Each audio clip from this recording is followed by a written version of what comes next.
السلام عليكم soo dhawaada asxaabta barnaamijkani horay ayaa u sheegay waxa bilaabay barnaamijyo sheekooyin ama taariikhooyin qolka ugu horeeyna waxa ka suubiyay Takuro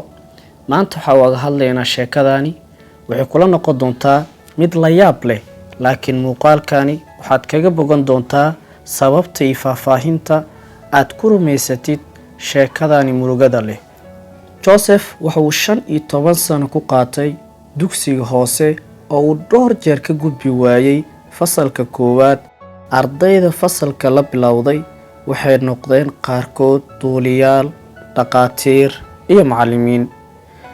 Joseph waxay ardayda ugu yeeraan odayga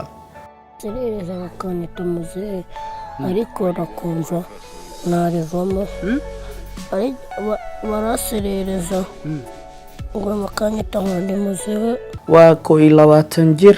wilina wuxuu dhigtaa fasalka koowaad macallimadani waxay isku fasal ahaayeen Joseph waxay ka qalin jibisay iskuulka balse hadda waa macallimada Joseph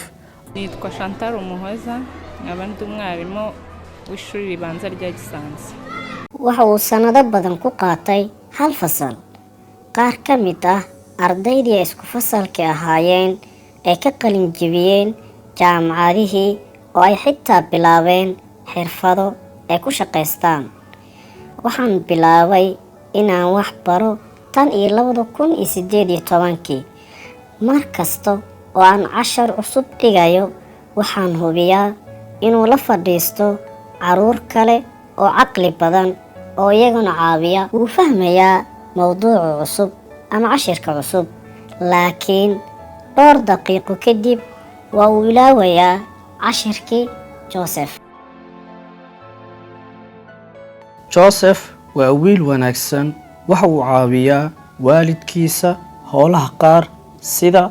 in uu subax walbo biyo u soo dhaamiyo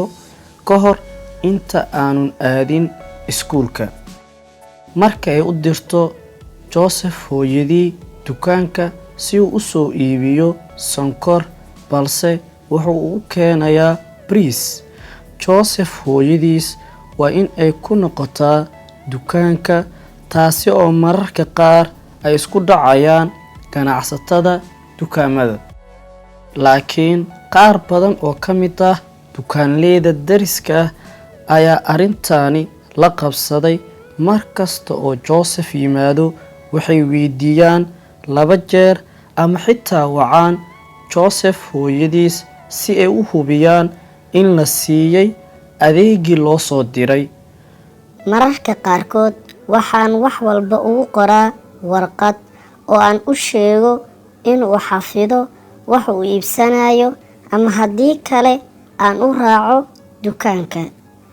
Joseph waxa uu sheegay inuu inta badan ilaawo wixii lagu baray fasalka ardayda dhigato iskuulka waxay ugu yeeraan magacyo kala duwan balse ma niyad jabin sababtoo ah wuxuu aad u jeclaa waxbarashada uu aaminsan yahay inuu isna maalin uun qalin jabin doono hooyada Joseph waxay sheegtay in wiilkeedu aad u jecel yahay waxbarashada isla markaana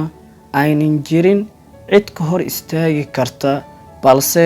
uu leeyahay caqabad maskaxeed oo ka dhigaysa in si fudud uu ilaabo wixii la baray waxaan rabaa inaan madaxweyne noqdo markaan qalin jabiyo aad ayaan ugu kalsoonahay maalin inaan noqdo madaxweynaha dalkani